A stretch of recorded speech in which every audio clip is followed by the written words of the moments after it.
Hi class, this is Aaron Turner here. Today I'm going to be doing question number 1 for my project. Excuse me if I'm a little sniffly today. I've been a little bit under the weather. So I got my f of x graph up here. I sketched that out. And I have my f prime of x down here, and I sketched that out. To get my derivative, found all my decreasings, my increasing slopes, decreasing, increasing, marked them. And I also marked my zeros, so my horizontal tangents, as well as my inflection points to get my derivative down here. And so the first question on this is, what intervals is f of prime positive? So this is our f of prime. Right here you got 30 to 70. That's above in the positive side. So that'd be our first interval. And then this graph only goes to 140, if not, it would be infinity. So it's 110 right here to 140, the end. Our second question is, what intervals is f negative?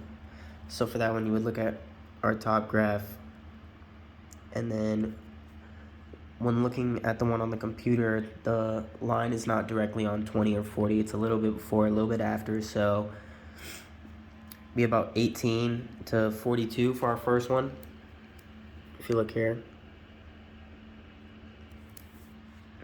And then 98 to 122 right here. On what intervals is f decreasing? So again, if you look here, you have about 0 to 30 and 70 to 110. So right here to right here, where our slope is decreasing. At what values of x does f of x have a horizontal tangent? So for that, you just look at your zeros.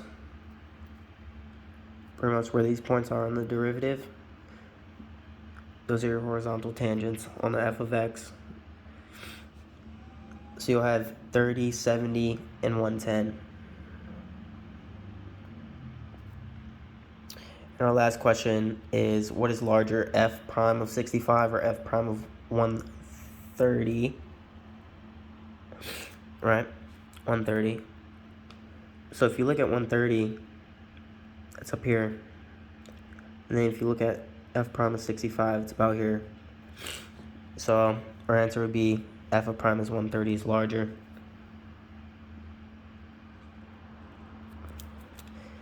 And that's question number 1.